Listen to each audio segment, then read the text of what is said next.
For this question, Andrew, how would you measure success for LinkedIn events? Hey everyone, I'm Kevin Wei. I'm a product manager at IBM Data and AI. And today we have a mock PM interview with Andrew Yu. And before we jump into today's question, Andrew, can you tell us a little bit about yourself? Hey, yeah, thanks, Kevin. I'm Andrew. I'm a product manager on LinkedIn. At LinkedIn, I'm on the growth team and specifically on the My Network team on the growth team. Awesome. Well, we're super excited to have you. And today we're doing an execution type question. For this question, Andrew, how would you measure success for LinkedIn events? Yeah, thanks, Kevin.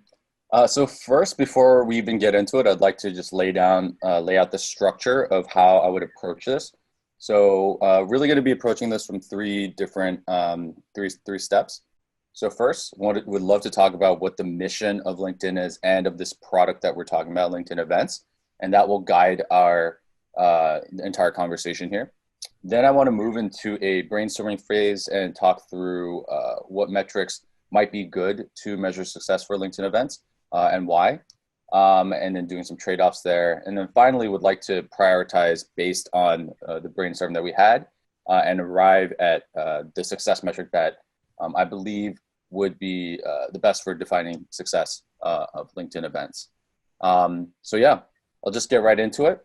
So the mission of LinkedIn is to help provide economic opportunity for every member of the global workforce. And so when we think about LinkedIn Events, I think when we talk about measuring success, let's think about how LinkedIn Events ties into that overall mission. So as a member, I might attend events to stay informed, stay up to date in my industry. I might attend events to connect with other people, so the networking angle. So really, I would say the mission of LinkedIn Events is to help people connect to each other so that they can be connected to economic opportunity. So let's use that as a working definition for our mission statement for LinkedIn Events. So next, I'd like to talk through who are the actual users of this product. And so Events is a two-sided marketplace. We have the actual events creators, and then we have the actual event attendees. So we'll need to start defining metrics for each of those groups. So let's go ahead and start on the supply side first, where we're actually creating events. So as an event creator, I would like to be able to just create an event from scratch. I'd like to be able to see the number of times my event has been viewed. I'd love to be able to see the number of people who are attending my events. So already there, we have a list of metrics. So I'm just going to lay them out. So number of total events created on the creator side, number of times the event has been viewed on the creator side, and then from the creator side as well, seeing how many attendees are attending my event. So that's on the creator side. And then if we look on the participant side, let's walk through a couple metrics as well. So as an event attendee, I need a way to even view them, to even know that this product exists. So from a discoverability standpoint, we can call this something like number of events viewed. So this is more like an impression event. And then from there, if we do a funnel analysis, let's talk through what happens next. Number of events viewed, and then number of events that have gone to that page and started looking at some details. So we could call that something like event scroll page or some kind of events view page interactions. And then finally, at the bottom of the funnel, we're really trying to get these members to attend these events so that we can help drive and deliver the value of connecting them to economic opportunity through the events. So let's call that confirmed event attendees. So up to this point, we've talked through the mission of LinkedIn, the mission of the LinkedIn Events product, which is to help connect people to each other and to economic opportunity through an event. And we've listed out all the different metrics for both the supply side and the demand side. And so now what I'd like to do is start prioritizing them based on how closely each of those metrics fits with our mission and the value that we're trying to deliver. So I think one thing else that is important to call out here is that we should think through some guardrail metrics. So counter metrics as to how do we know if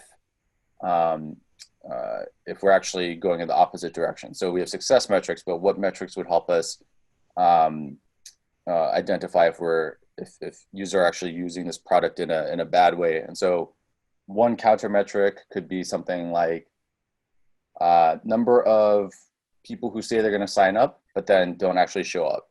So we could call that something like an event delinquency rate or something like that. So now we have all these different metrics at our disposal to talk through. And so let's start talking about prioritization. So I would say that if we're defining a core North Star success metric for LinkedIn events, it should be the metric that most closely measures the core value that we're trying to deliver for our members. And so going back to the list, on the supply side, we have something like raw number of events created. That's a little too high up in the funnel.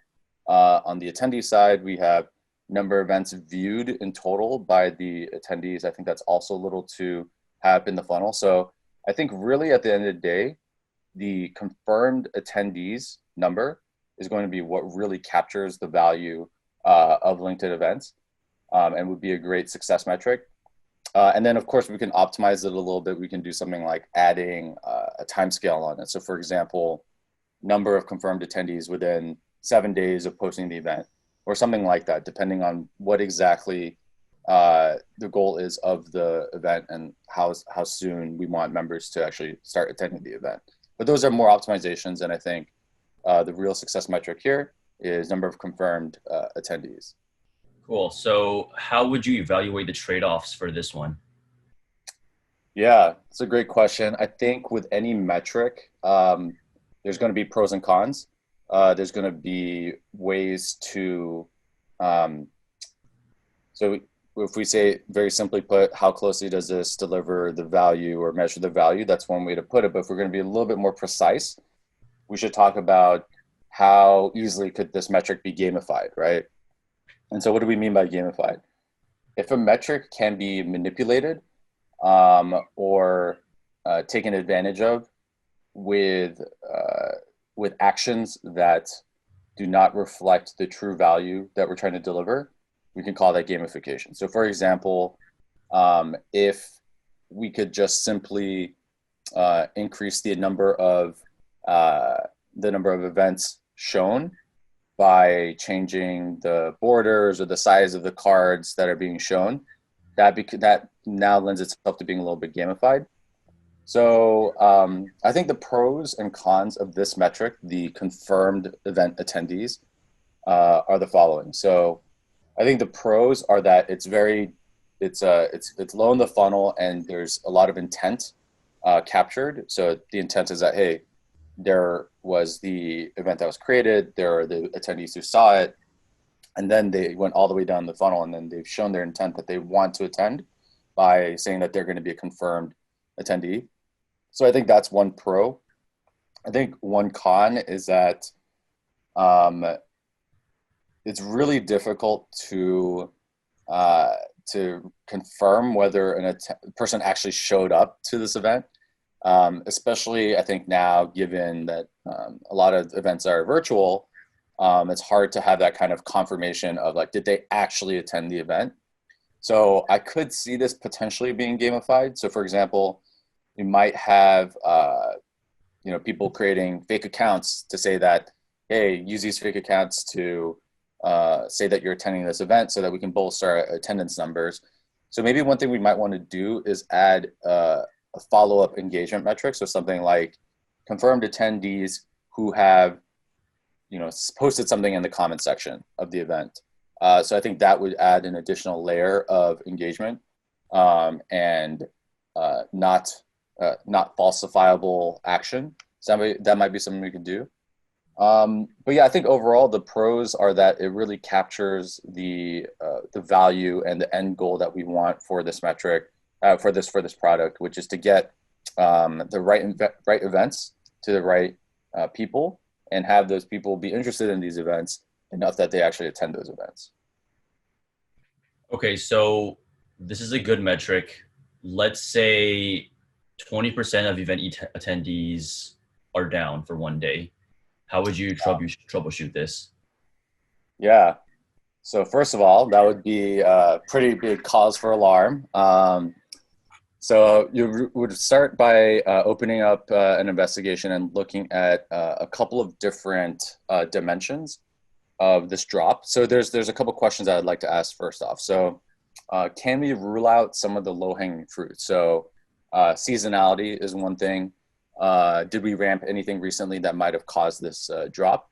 So I would first ask, Kate, are we on in a holiday? Like, is it during the Christmas break or something?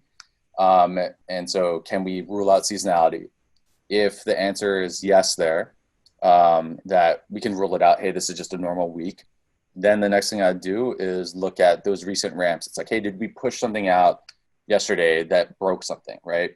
So again, those two are like just very high level, the first things to kind of get out the way. And then the next dimensions that start looking at, which is more of the meat of the troubleshooting, is that let's actually look at the user properties. So which segments are being affected? Is it 20% of all event attendees? Is it 20% of attendees in certain geos? Is it 20% of attendees who are a certain activity level? So is it all coming from our DAUs? Is it all coming from our monthly user or something like that? So that would be the next question. And we could go really deep into the segmentation here and look at a bunch of different cuts. But I do want to move on to a couple other dimensions that I'd look at. So the other dimension I'd look at is the feature dimension. So are there specific features that are broken that would lead to this drop? So one example here could be that maybe the maybe the event attendance button is broken, right? Like maybe there's just something that broke overnight for a specific experiment that we're running that is leading to this 20% drop. Perhaps it's some performance issue that now we can't actually call the API endpoint to get all the events within our preferred time, and so that's actually leading to a drop in event attendance because there's not enough events even being shown. And so that actually leads me to the last dimension that I like looking at, which is the overall funnel analysis. So if we're trying to troubleshoot this 20% drop, let's look at each step. So is there a drop on the number of total events just even being seen in the first place? If no, let's keep going down the funnel. Is there a drop on the number of events that are being looked at more deeply, like on the detailed level? Because already there we might find the drop off. So say, for example, the description field of the event isn't loading. Then a hypothesis there is that, hey, people who are viewing this event don't have a good sense of what this event even is, so they're not even going further down the funnel. So if we keep going down, maybe at the end of the day, we identify that the button itself is broken. But yeah, I would like to do a funnel analysis going through each of the steps to troubleshoot. So just to summarize, the way I troubleshoot this 20% event attendee drop is by looking at the low-hanging fruit of seasonality, just recent ramps, anything that we pushed. Would look at user segmentation and then look at a feature segmentation and then do a full-on funnel analysis. Cool. Okay. I like that approach. Would you say that there might be a different way to approach this answer if it were for in-person versus a virtual event? Yeah, absolutely. That's a great point.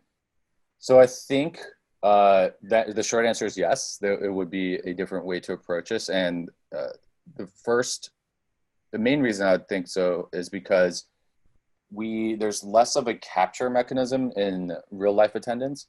So for example, on virtual attendance, you can at least see a participants list, and there's a way to show confirmed attendees on your participants list, but that's the end of it. Whereas in the physical environment, what you could do is do follow-ups in person. You could do things like reaching out to attendees in person right after the event and saying, hey, we want you to do some follow-up action. Please do that while we're hanging out by the snacks and debriefing, right?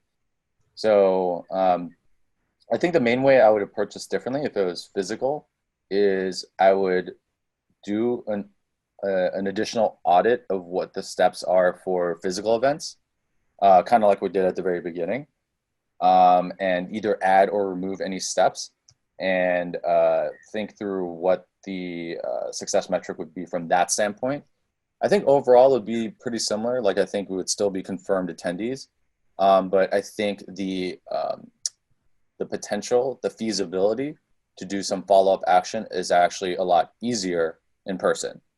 I miss going to those meetups. I miss going to real life. Like you can do things like hand out swag. You could do things like have people actually sign up on iPads. There's like all sorts of these things you can do that you just don't get on virtual.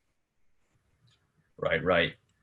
Thanks. So that's all I have. Before I give my feedback, looking back, would love to hear your self-reflection on how you thought this mock interview went. Yeah. So I think that with each of these steps that we went through, I could have deep dove into individual ones and provided a little bit more specifics. So, for example, when I was talking about the event, like whether or not the metric can be gamified, I think I could have gone more in depth there. I think when we talk about something like when I was doing the metrics brainstorm, talking through like number of events viewed or things like that, like there's a lot more detail that can be added there. And I was trying to go through as much as broadly as possible. So I think depending on the interviewer, they may want to see more of that. They may want to see more details, but some interviewers definitely want to just see how much you can cover in a short amount of time. So yeah, I think there's potential to do both ways. Yeah, I really liked the funnel analysis approach that you did, and how for your metrics you started broad. You didn't immediately jump in and say the metrics I want to capture are number of views, etc. You kind of spoke at a high level about the importance of the things we want to capture, and then you talked about how to quantify that. That was good.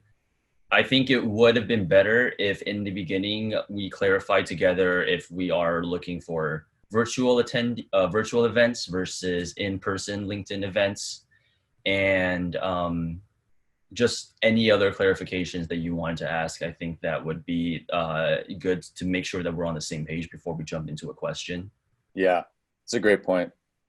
And one thing I really did like was talking about gamification. So I see where you're going with this. This is kind of like if you are the PM and you want to increase the number of likes, for example, on something, you could just make the like button really, really big and you would be able to increase that number, but you wouldn't really be adding any value. Yeah. I think there's a rule that's like, just always be thinking of the bad actor, like that worst actor, like what they might be doing, and try to fight against that kind of gamification. But yeah, that's a great point. Yeah, for sure. And I think one thing that, especially with these social network companies these days, one thing that might be important to call out is anything related to political or spam sort of actions. So especially with the elections coming up, these are always in the news. And as the PM, I think it might be good to keep an eye out on anything related to that. Yeah, that's a great point. Just calling out trust and safety, privacy, things like that. Really good. And I think the great thing about that is like it can be called out up front. to just kind of set the tone as well. Be like, hey, so we're on top of this. Like we're thinking about this. Yeah. Right. Yeah. Especially with the increased scrutiny with tech companies. But Yeah. in general, I really do like your approach, and I thought this was great. Thanks again for being on today's show. Super valuable. And for the viewers, if you have a different approach to this question, leave a note in the comments. Would love to hear what you have to say. Thanks for tuning in, and good luck with your upcoming PM interview.